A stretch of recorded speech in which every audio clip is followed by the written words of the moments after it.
好的，主播，我们现在所在的位置呢，就在万荣乡的民利部落。就在昨晚呢，因为豪雨的关系呢，造成瞬间的雨量呢，造成马太安溪呢瞬间的暴涨。那也从堤防边呢一路溢流淹到这个民利部落。那因为大排水沟呢，其实排水呢排得非常的不及，那也造成了一旁民宅呢，因为水实在来得太快呢，那这些泥土啊就直接冲进了民宅里。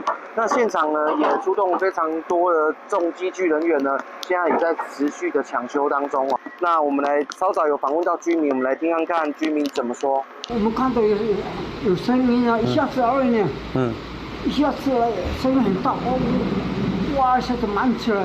可以听到的居民还是非常的担心哦，所以回到家里来查看状况。那他们也担心，等一下水流是非常的湍急，那等一下也会来做这个紧急撤离的动作。那以上是现场的最新情形，将时间镜头交还给棚内。